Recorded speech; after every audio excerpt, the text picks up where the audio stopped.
What is up, ladies and gentlemen? We're back with another episode of Classical Cinema Chat. And today we're talking about Martin Scorsese's Taxi Driver. Yo, sup, bitches? I'm Ben, and this is... His name is John. Sometimes he forgets. So yeah, we're talking about Taxi Driver. What are your overall... Actually, I thought it would be interesting to go over, like, what was the first time? When was the first time you watched it? Like, what did you think? It was probably, like a year or two ago. I think it was... You were inspired by me to watch it. Yeah, we were talking about it, and then we were like, let's finally watch it. And then it was probably like 3 a.m. or something. I watched it, and I'm like, what the fuck? That's not a good time to watch it. Nah, I just did not... It didn't hit me like it should have, but recently I rewatched it, and Jesus Christ, what a movie. I first saw it when I was like, I had to have been about probably 15 or 16. I liked it. I did like it. But I didn't get it, or I couldn't articulate it. I couldn't say that's what that movie's about. But I was like, I kind of knew from the beginning that this Travis guy, he's kind of interesting. Oh, God. So, yeah. Don't give me that look. What are you looking at me for? So we both like it. And I think this is a movie you definitely have to rewatch. Because the first time you watch it, it's not going to hit you. You're going to feel a lot of emotions. That second time hit different, though. Yeah. You're going to feel a lot of emotions the first time. But the second time, you're going to be able to kind of pick out the parts where it's like, oh, okay. And, you're a little more, because, these young, dumb kids, and they, they think they get it, but they don't. They don't, because they don't have any life experience. No. I almost said life expectancy. So, yeah. Yeah. I wrote a few notes about, the making of the movie. About a whole story. He just showed me. It's about a whole story. So, anyway. So the dude who wrote it, Paul Schrader, he's a beast. He's wrote a ton of Scorsese stuff. He wrote this. He wrote Raging Bull. He wrote The Last Temptation of Christ. He didn't write Goodfellas. But anyway, so yeah. But he wrote the movie. So his wife left him. He broke up with his girlfriend, and he spent a few weeks living in his car in New York, and he couldn't sleep. So he would just go through porno bookstores and theaters, and so it's pretty much like an biographical, yeah. I read that too, and he was like, after just reading from the Wikipedia, Schrader, after visiting a hospital for a stomach ulcer, Schrader wrote the screenplay for Taxi Driver in under a fortnight, recalling that when I was talking to the nurse, I realized I had spoken to anyone in weeks. That was when the metaphor of the taxi occurred to me. That is what I was, this person in an iron box, a coffin, floating around the city, but seemingly alone. Dude, that's deep. Yo, that's that deep. shit deep, bro. That hit different. I also thought it was important to note that this was kind of based off a true story. What? So this guy, Alfred Bremer, he attempted to assassinate a Democratic presidential candidate and segregationist George Wallace. Yeah. So he shot him on TV. He paralyzed him, and he spent 53 years in jail. Jesus. So that's... Apparently he's got a YouTube channel now. That's the interesting thing, is this movie kind of takes it for a left turn. Yeah. When you think that's exactly what's going to happen. Yeah. But we'll get to that later. So... Start from the beginning? Yeah. The music? This whole beginning, hypnotic shit. It's fucking hypnotic, and it just sets the tone. Boom, that. That's why he goes to the cab. He goes to the cab company. He's the manager, played by Joe Spinell. He was in Maniac, and he directed Maniac Cop. Okay. He's a New York dude. All right. So anyway, so we see Travis, and he looks like shit. I'm just gonna say it right now. His skin's all greasy. But the funny thing is, he gets worse. Yeah. He looks like shit, but looks better than us. He's like the Hollywood-looking shit. Yeah, his skin's all greasy. His hair's fucked up. He's got raccoon eyes. He's wearing shit clothes. Yeah, he's just He looks like a mess. Yeah, he's a mess, yeah. But thankfully, he lives in 1970s New York, where everyone looks like shit, so no one's gonna notice it. So he fits right in. Yeah, and so he goes to the cab stand company and says, "I can't sleep." You know, the manager says, "Why don't you go to a porno theater?" And he says, "Well, I tried that already." And he says, like, "Well, I'll work anytime, anywhere." I think that is I wrote a note from a line later in the movie, and I think I want to go back to that line, anytime, anywhere. Well, it's. I'll talk about it later, but I'll just say it contradicts some of what he believes, and I want to get into that. A walking contradiction. Yeah, a walking contradiction. So yeah, he I mean, I'll just say this: Robert De Niro scares the shit out of me in this movie. Is this his best performance? I would say yes, even though it's kind of my favorite. It's probably his most layered. Layers. Yeah, layers. Well, I mean, he's like an onion. He's one of those guys who's like, he's just kind of playing himself. Yeah, this one he takes a turn. Like Arnold, like Schwarzenegger, he's always kind of playing himself. Yeah, like there's a few actors where it's like, okay, you do the same shtick every fucking movie. But like sometimes it works. Yeah.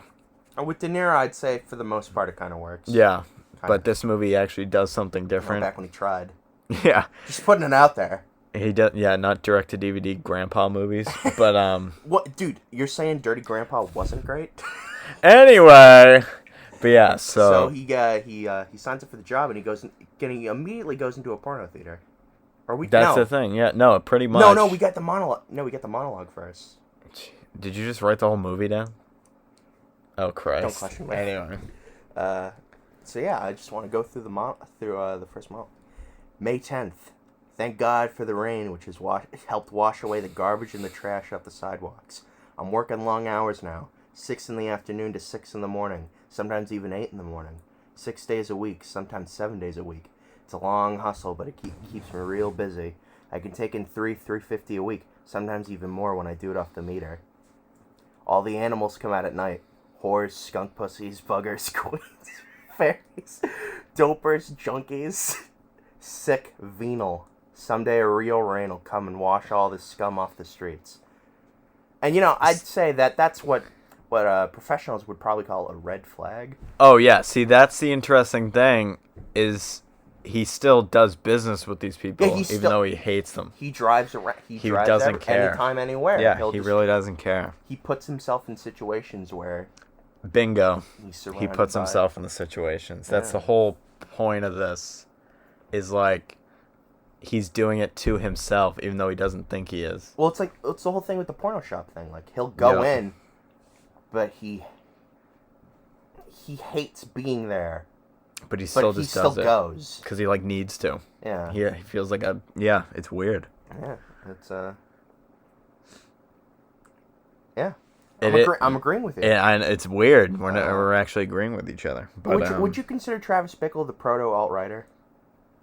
I mean, he kind of is. Jesus. No, he really is. I think he's everything wrong with America in one person. Like, they're just contradicting themselves at every turn. Maybe. And they're just doing, like, change your goddamn life. See, he tried to. Now, this is the thing. This is the interesting thing about Travis Bickle.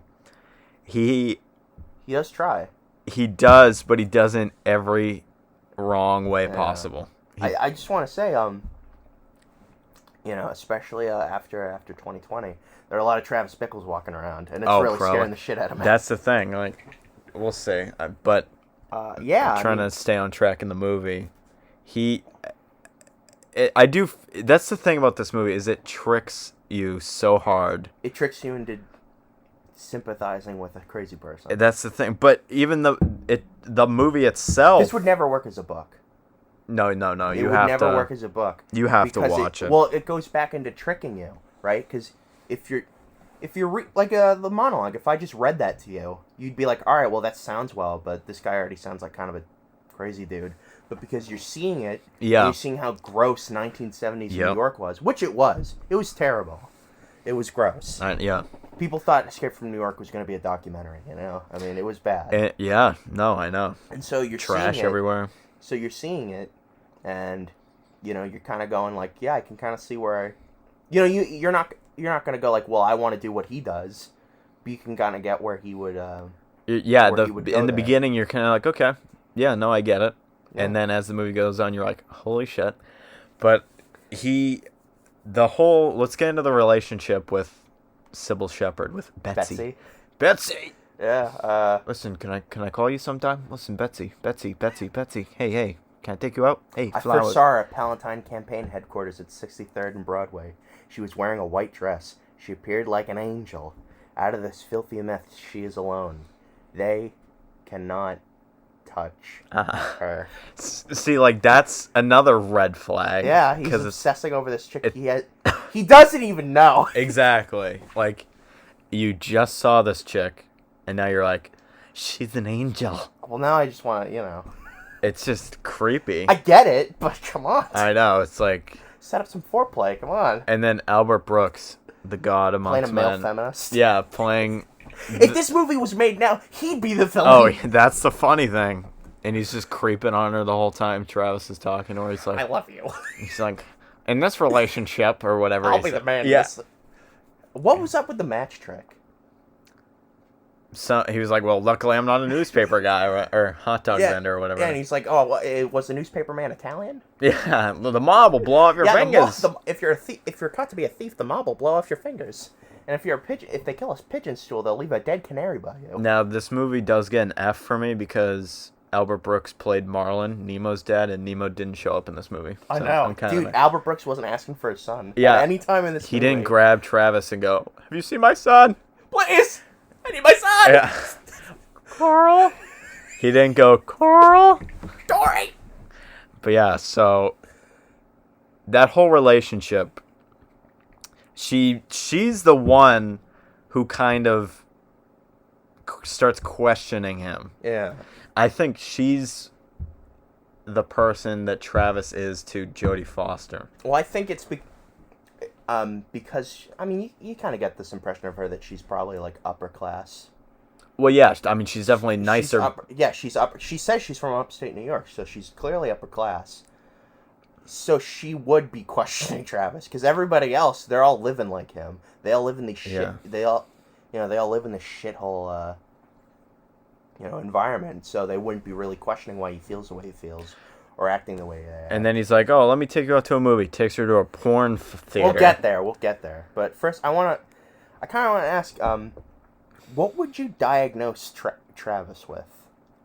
Like, what do you think he has? Jesus Christ, put me on the spot. Well, I don't know. I'm not a doctor. An educated guess. I'm not a just, doctor, like, so... Well...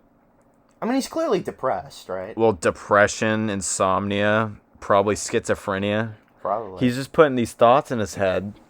I want to ask, do you think because he's a Vietnam vet, we don't know anything about this guy other than he's from Nam, but even then we don't... See, he was in the Marines, but we don't know what he did. Yeah, that's the thing. Like, so I want to ask, do you think the way he's acting is because of PTSD, or do you think he was just always kind of weird? I'm guessing he was always kind of weird. Now, this confirms my theory that the Joker in The Dark Knight was a Vietnam... Or not a Vietnam vet, but definitely a vet. Yeah, I read that somewhere. There are parallels in these characters. But, yeah, so... And what else? Well, in The Dark Knight, it would explain why he... Especially why he knows how to use a bazooka, right? I mean, I don't know. That anyone could do that. That's probably like the least of the theory, but yeah, I guess. Well, yeah, it's like weaponry, like bombs. Like, well, how no, would he I know, how to and then build all that if he wasn't trained. I guess. So anyway, back to Taxi Driver. Yeah, I mean, yeah, what would I say that he has? I don't know. I mean, I don't know if he has schizophrenia, because he's never, like... I don't know. He's never, like, seeing stuff that isn't there. I mean, I don't know. I think he's definitely depressed. And maybe like, because he's not sleeping. We never see him, like, sleeping, so I would assume he's staying awake this whole time. Yeah. So he's probably getting a little loopier. There you go. I know when I used to do I did like 2 months on a warehouse for the night shift, and the first 3 days I couldn't sleep, and I was starting to see stuff, and Oh, Jesus. no, I always tell people, So, don't yeah. do the night shift. Don't do it. It's gonna fuck you up. So there you go. Not sleeping will do shit to you. Yeah, you know, we're doctors here, guys. Sleep. Yeah, come on. All right. Next, Right now. Next thing on your notes. Yeah. Turn this podcast off right now. And No, sleep. don't turn it off. Let us Let calm you to Let sleep. us lull you. Yeah. Into slumber. Yeah. So what's the next thing? I just want. New York looks like shit in this movie. I just really want to hammer it home. New York looked like shit in the 70s. Looks like shit now. Well, yeah. So I think it kind of plays a character because everyone he encounters in this movie is an asshole. Yeah. He's like, "What's your name?" And he's an asshole. He is to a different extent. He hides it. Yes, that's the thing. As the movie progresses, his ego starts coming out, Yeah. and he's like, "Whatever," and then he loses it by the end of the movie. Can I just go back to that match trick? That was fucked up. I don't get... What was it? It was like... I don't He know. only had No, you had 2 fingers left. It was stupid, but anyway, That was stupid. But yeah, Betsy, Sybil Shepherd. Why do you think she goes on a date with Travis? Like, why? Well, I think she liked him. And Did then, she? Yeah. Or she just... You could see it. She was interested.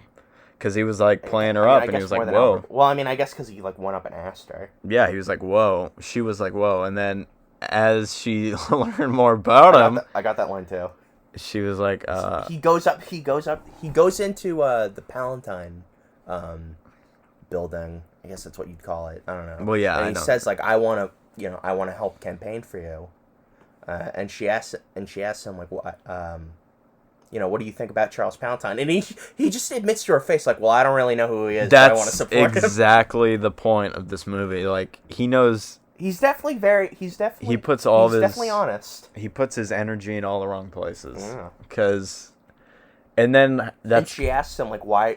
All right, well, that's cool and all that you want to support us, but why are you asking me? And he goes, I think you're a lonely person. I drive by this place a lot, and I see you here. I see a lot of people around you. And I see all these phones and all this stuff on your desk, and it means nothing.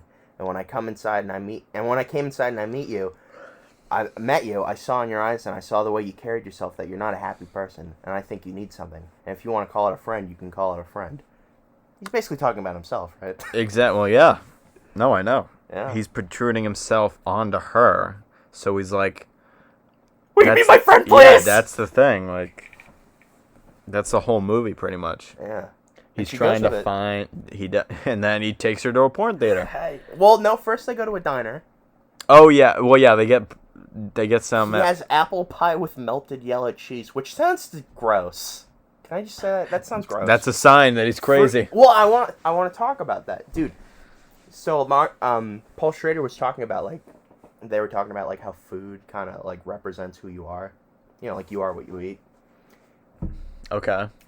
Travis eats nothing but like junk food throughout this whole movie. Well, in the beginning, because remember he was pouring like whiskey or whatever it was on his pancakes or whatever. What it was white bread, peach schnapps. Yeah, it was just sugar and milk. Like what? What? Which is something apparently that Paul Schrader ate. Jesus Christ. He was an animal. He was an animal. He was living in his car. But yeah, like she's eating nothing but shit throughout this whole movie. And in the diner, Betsy's eating a salad, which could signify that she's like healthy or something. But it also could signify that she's empty, as like a person, you know. I guess. You know, like salad, it's like it's not very filling, you know. I'm fat. I know food a lot. All right. Well, I mean, it's an interesting point, but I think they definitely show the differences. And like, look at where Travis lives. It's a shithole. Well, yeah, I know. That's it. Yeah, it's the and like the disconnect between them. Yeah. And then it's kind of because he watches her through the window, but then like Jodie Foster literally gets thrown into his life. Yeah. So it's kind of like she tries to go into the taxi. Yeah. Well, we'll get there when we get there. So what's the next topic on your list? Guys, let's talk about race. Well, this movie, he's definitely a racist. Is he though? Every time a black person walks across the street, he like looks at them with this death stare. But they look at him with a death stare too. It's definitely. I want to talk about this. Like, does Travis honestly hate minorities, or does he just hate their stereotypes? He probably. Well, we don't really encounter anyone else. Because like besides... he's nice to he's. You know, he's the other speaking terms to the other taxi. Yeah, but there's definitely something going on there. He definitely it's the whole thing of like... Is it just that he hates their stereotypes? Something, because he hates, probably the people that... I know, it probably is that. I don't know. Yeah, I mean, should we talk about Wizard and... Peter Boyle? Yeah, and Doughboy? Was that his name? Doughboy? Yeah, because he'll do anything for a buck. He'll do anything for a buck. Hey Travis, you got change for a nickel? And like how I think Wizard's the only positive thing in his life. But he's not really. But he helps. He tries to help. He tries to help. He's a boomer. I guess, but he like tries to actually give him. It's what I was trying to get about like the alt-right stuff is that he is this movie really works now. Oh yeah. Especially now. Yeah. But yeah, Wizard's kind of like that boomer that's just like. He'll try to give you advice, but like at the end of the day, he's just kind of gibbering about nothing and everything. Because he doesn't know what to say. He's no Bertrand. I ain't no Bertrand Russell, but what do you expect? I'm a cabbie. I'm a taxi driver. What do I know? I'm a taxi driver. But yeah, and Travis talks about another cab driver that got stabbed by some dude, and Doughboy brings up, "Hey, I know a guy. If you need a gun, I know a guy." Yeah, it's just like the little seeds being planted. Planting little red pills. Yeah. And that... Jesus Christ. And then that's the guy who hooks him up later. Yeah. Right? Yeah. So it's just like the little things in his head that are being planted there that lead to the Mohawk. And then we got Palantine in his taxi. This was an interesting scene because I think this is kind of where he does care. Travis cares, but then like I don't know. Do you think Palantine is a good person? Not like disregarding politics and everything. Do you think he like gives a shit about what he's talking about? I don't think he does. Yeah, because when you see him get out of the taxi, he like gives the guy he's with like a face, kind of like saying, "What the hell just happened?" He's a typical politician. He doesn't give a shit. Yeah, he just uses people as he'll shill to them, but at the end of the day, all these people are nothing but votes to him. Yeah, exactly. He doesn't care. And I think that kind of plays later on. Yeah. So that's another thing. Like he says he's not political in the taxi, but he tells everybody that he tells them to vote for. Palantine. And then all around his house he has Palantine. Yeah, it's weird. It's just a play up to Betsy. But... Yeah. But I guess it is. I don't know. Or he's like trying to belong. I think it's a very layered movie. It's a very onion movie. It's very layered. Layered. I forgot to mention at the diner. Betsy tells him that tells Travis that he reminds her of a Chris Christopherson song and a walking contradiction, right? Yeah, which he totally is. Yeah, he contradicts himself at every turn. That's the thing, and he's like, I'm lonely, but then pushes people away, and he's like, oh, all these freaks, I hate them, but then he drives them around. And goes to porno theaters. Yeah, and then he's like, oh, all these politicians. He hates these people, but he kind of acts like them. Exactly. That's the thing. You know. So then, what's the next thing on your list? Was Travis taking Betsy to the porno theater out of stupidity or self-sabotage? Oh, it's stupid. He had no idea. That's the only thing he's used to. Was it that? All right, what I would agree, but do you think it's also like, he's dating this person that's clearly out of his league, so he probably thinks he's gonna fuck it up anyway, so he just decides to do it on his own terms? No, because why would he call her after that? Oh. He tried way too hard to get back with her, and it doesn't make any sense. He didn't know. That's the thing. He's so out of touch but tries to act like he's in He needs to touch. snap back to reality. Yeah, he needs that red pill. Like, I don't know. No, he needs that blue pill. Oh, the blue pill. Yeah, the blue pill. Dude, he needs to go back into the Matrix. All he needs is a thing of Viagra, and he'll be all right. So anyway, what's Dude, he needs to go back and eat the steak, you know? So, what's the... Should we talk about Scorsese's cameo? We'll talk about it real quick, because it is weird. See the lady He's actually in it earlier. Is he? When Sybil Shepherd's first introduced, he's sitting and like looking at her. You can clearly see him. Damn. But yeah, so this is what I was talking about earlier, how New York's kind of a character. This guy gets into his taxi cab, and he's talking about how his wife's cheating on him and how he's gonna kill her. With a black guy. Like, it's just like, what the fuck? Yeah. It's talk, terrifying. You know, he was a lot... Now, did you ever see the movie Falling Down? No. Falling Down, I don't want to spoil... It's a lot like this movie. It's kind of... you know, it's another movie about a guy who, like, hates modern society. And there's a scene where a black guy is... he's on the street, and he's... I guess he got fired from his job or something, and he's just screaming how he's not economically viable.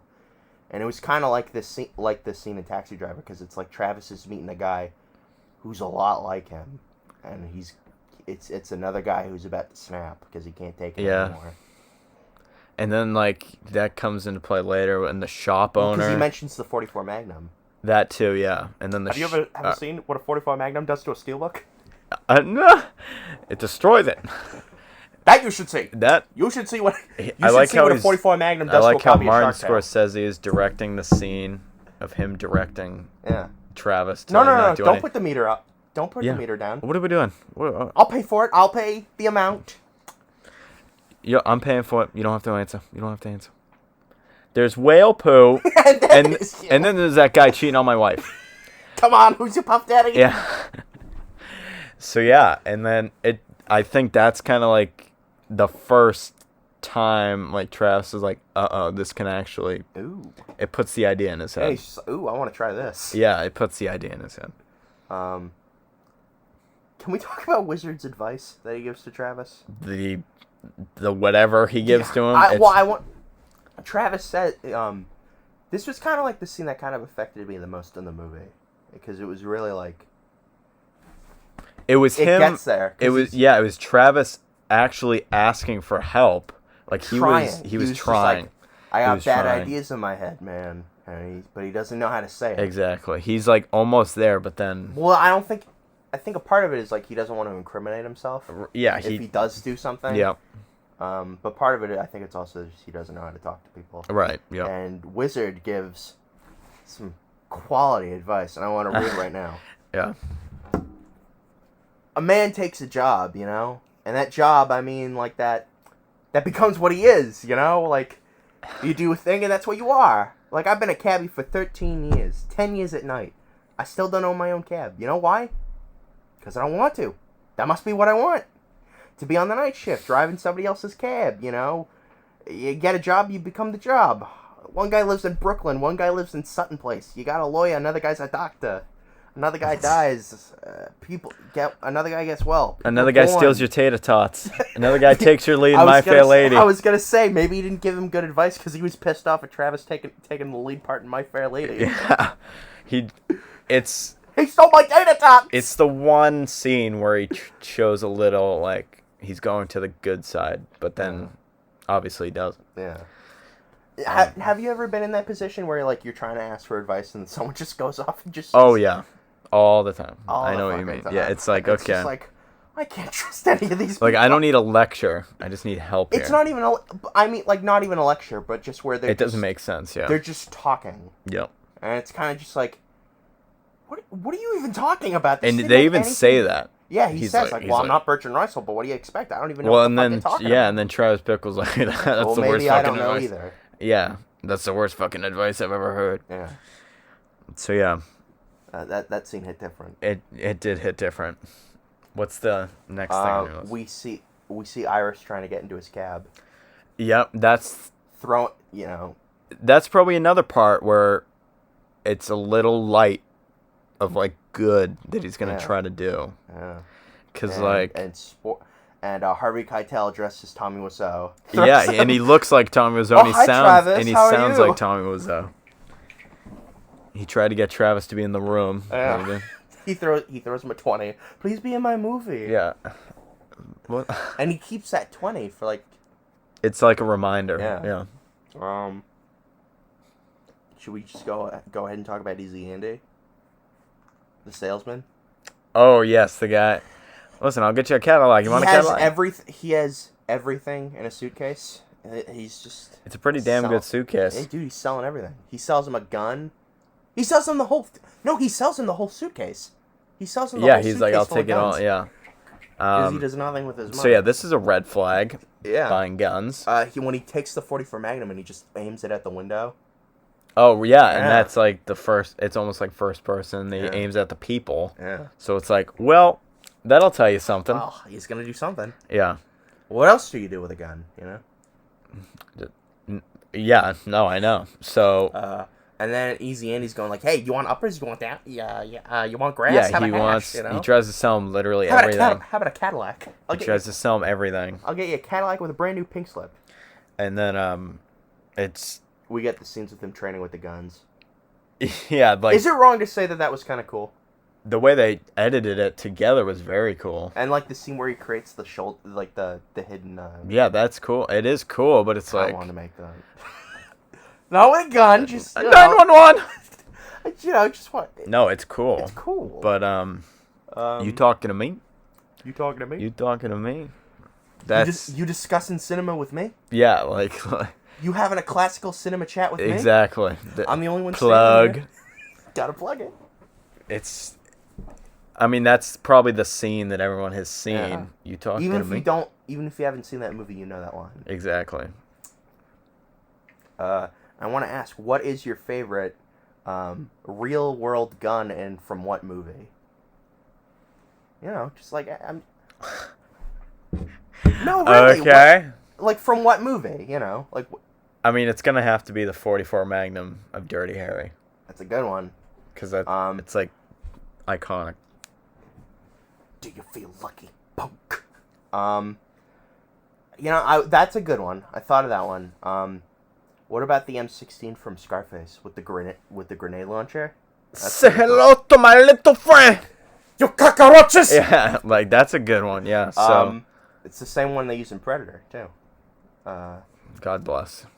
The Uzi 9mm from Terminator. Stick it on. So yeah. So the lever action shotgun from T2. That's a pretty good one. Okay, let's get back to Taxi Driver. Hey guys, welcome to Gun Talk. We talking guns. Enough about guns. Yeah. So, let's see. Yeah, let's start trying to wrap it up.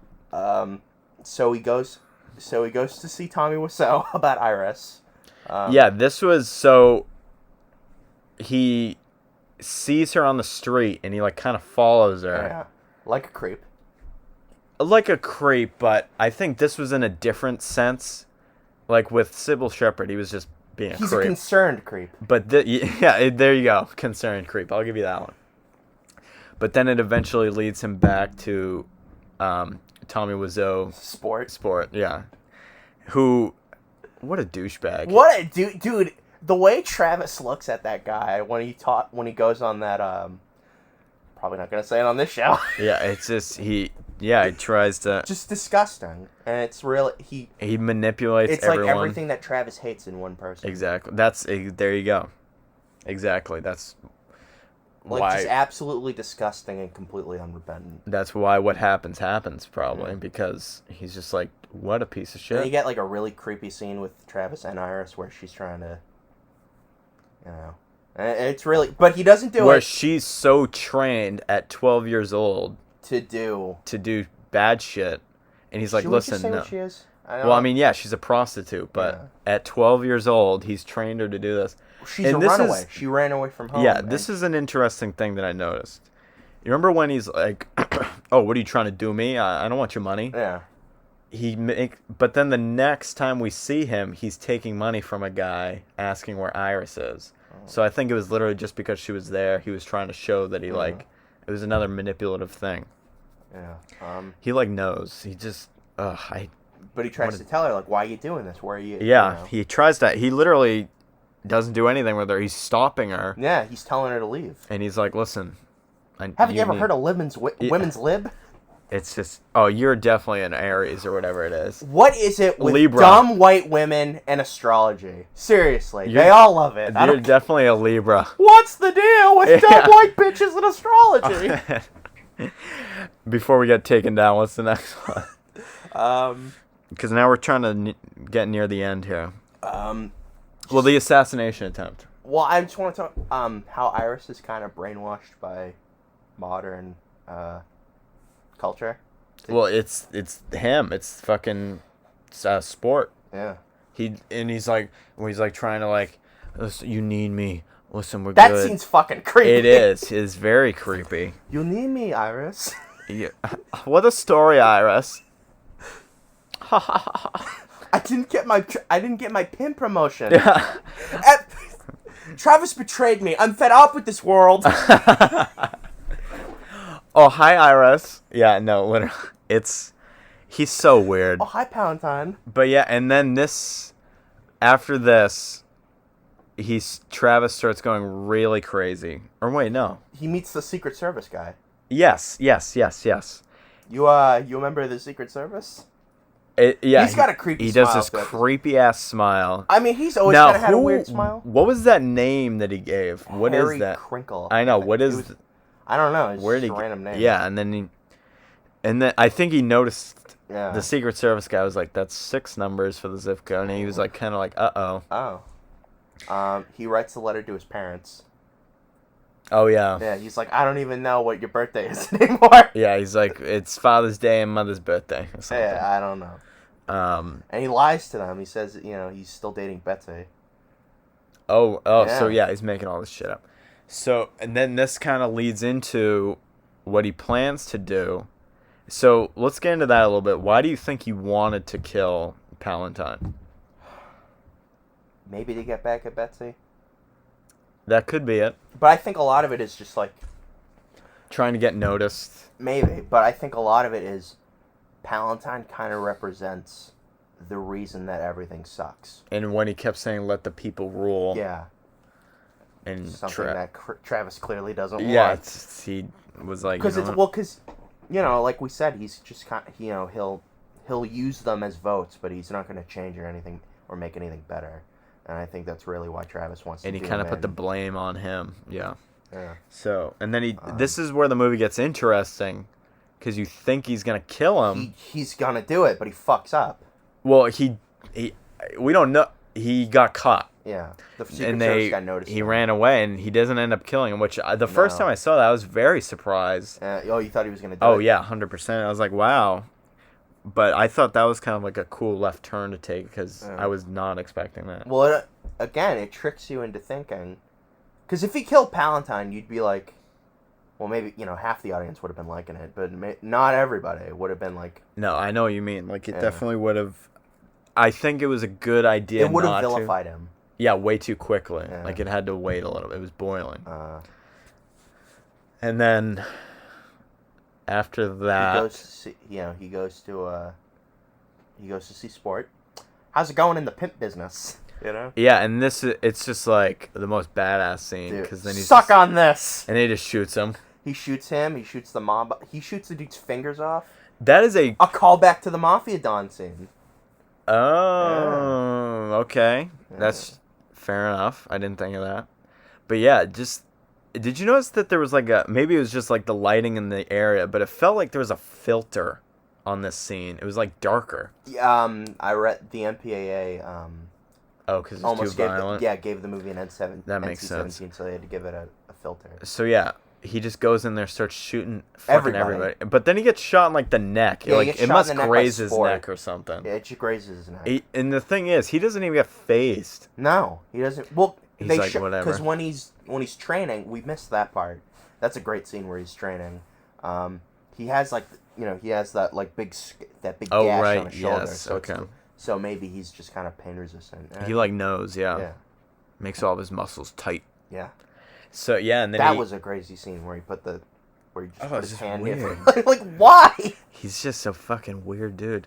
and he's so dedicated. He's like, that's it. I wish We're I could have working that out. dedication. Yeah, but and then Every muscle has to be tight. And then so he starts killing fucking everybody, and then he goes shooting at everybody and everything. He goes into Jodie Foster's room, Iris's room. Yeah, he stabs the dude with the knife that he put on his boot. Yeah, I mean, this guy gets shot like a lot, and he's still kicking. Dude, he's a Timex, you know. He's a T-1000. Dude, he takes a licking Terminator and he keeps driver. on ticking. Terminator driver. So then he sits down, driver? And you think that he's gonna get shot because the first time I watched it, I was like, "Oh, he's dead. He's gonna die." But then the movie keeps going. Yeah, he puts the finger gun to his. So then it keeps going, and this is where the craziest part in this movie is. They portray him as a hero. Yeah, everyone thinks he's a hero, and it kind of. Well, you would.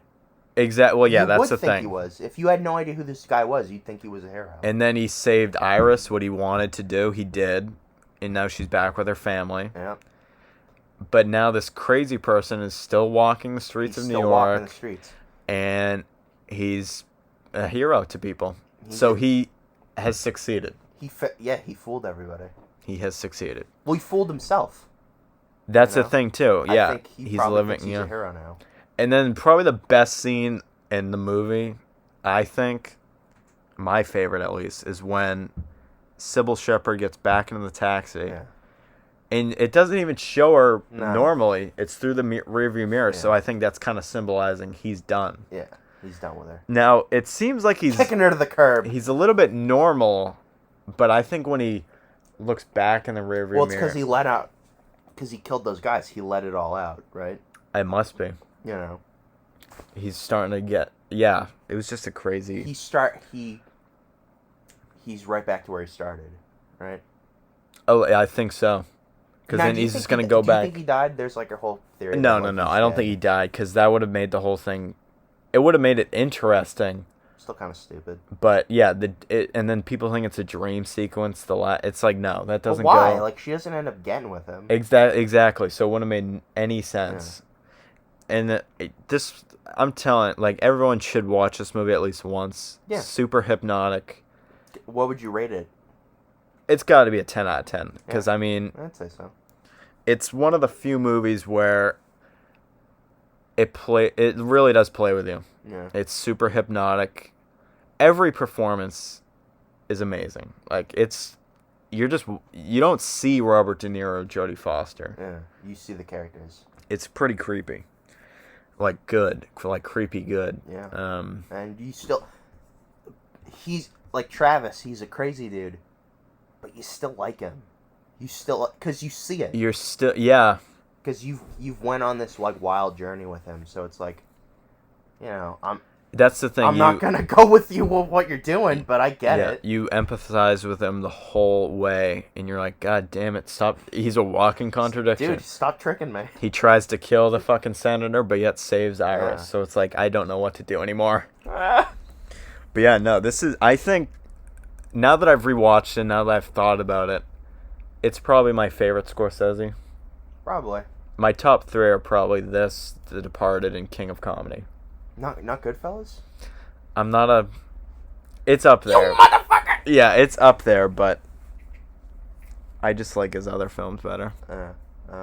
This might be my favorite You could talk about it for hours because there's so many layers. I was gonna say I didn't get to everything. You know, I'm kind of disappointed. I didn't get to everything. Yeah, it would have taken way too long. You would have just been like, I'm shutting this down. But yeah, so I'm shutting it down. That's it. So yeah, this is the end of our Taxi Driver discussion. Hopefully you all enjoyed it. Next week we're talking about... You know, I hope you feel very classy after watching this. this. Hopefully this was a classical cinema chat. But yeah, so next absolutely. Only the purest of cinema. Next week we're going to be talking about an animated movie. Should we keep it a secret? Oh yeah. You're going to have to... A modern classic. It's art. So we'll see you all next week for another episode of Classical Cinema Chat.